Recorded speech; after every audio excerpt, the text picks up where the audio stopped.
Ne copie pas lui. Vis tes épreuves à toi. Tes épreuves sont spéciales. Elles sont sur mesure pour toi. Rabbeinu, il s'occupe de chacun tout seul. Ne copie pas les gens. Celui-là, il s'habille comme ça. Ne copie pas celui-là. Celui-là, il chante, il fait ça. Ah, moi aussi. Non, ne copie pas celui-là. Ne copie pas l'autre. Fais ta vie, c'est tout. Cherche ta vie. Cherche ta solution à toi. Ça, c'est l'examen. Maintenant, quand il est arrivé, le fils du roi, sans malchoute, son pouvoir à lui, on est dans Sphira de malchoute, en train de finir. Ça fait des années que c'est comme ça. Il n'y a personne qui a trouvé la solution. Pourtant, c'est rien du tout. Il suffit d'une statuette de la déplacer, c'est tout. C'est rien. Dans la chokhma, c'est rien du tout.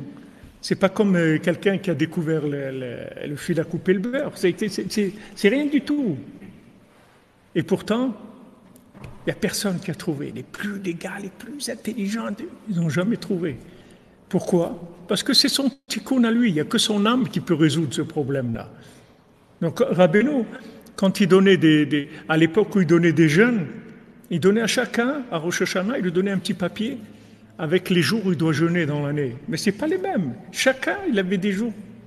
Peut-être qu'il y en avait qui avaient un jour, mais c'est toujours par rapport à un tikkun. C'est pas par. Sinon, tu vois, un rébé vient. Tu connais des chassidim qui donnent à chacun un programme, ça n'existe pas. Tous les chassidim, allez, tac. Une fois, il y avait un rébé, on dit comme ça, je ne sais pas si c'est vrai, c'est une blague, mais une fois, on dit, il y a un rébé, quand il a allumé les nérodes de Hanouka, il y avait tous les chassidim. Alors, il y avait un balai qui était à côté de la Hanoukia. Alors, il a dit à son shamash, enlève vite le balai, parce que les chassidim, ils vont croire qu'il faut mettre un balai à côté de la Hanoukia quand on allume.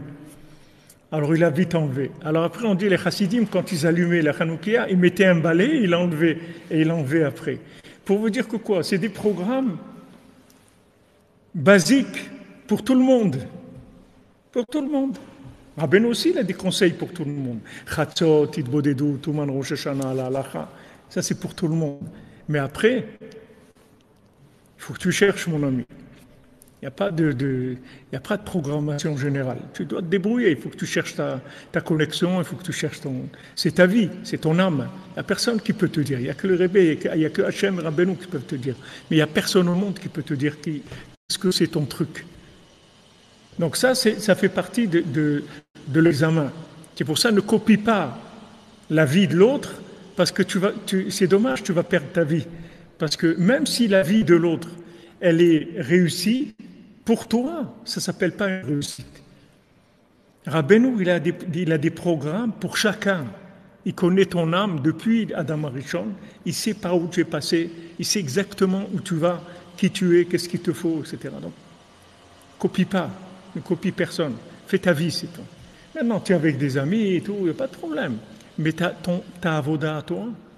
Si toi, c'est ça que tu aimes chanter pour Hachem, tu aimes faire des psaumes, tu aimes faire plus d'Aïd-Bodedou, tu aimes étudier le Zohar, tu aimes étudier la Gemara, ce que tu sens, c'est ça, fais-le. Il n'y a personne qui va le faire pour toi. Personne ne peut faire sa vie pour toi. Ne copie pas des modèles de vie. Cherche ta connexion. Donc ça, c'est l'examen de chacun. Donc chacun va se présenter. Il a un examen spécial pour lui. Il n'y a personne qui a les mêmes questions. Personne. C'est des questions pour toi. Si tu sais répondre à ces questions,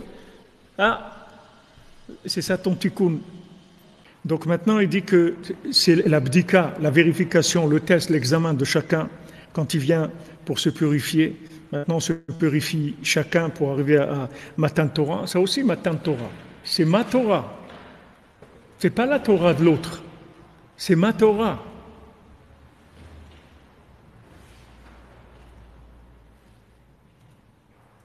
C'est ma Torah, c'est tout. Quelqu'un, une fois, il est venu à dire à Rabbi Nathan, il y a quelqu'un, il fait 100 pages de Gemara par jour. Et il dit, moi, j'ai un élève, il fait 100 fois par jour, il dit, Ribono Shel Olam. Qu'est-ce qu'il y a? Qu'est-ce que tu veux me dire? Il y a des formules. des formules, que ces formules-là, ça s'appelle servir Hachem. Et si moi je chante pour Hachem, c'est pas servir Hachem. Si moi je fais un peu un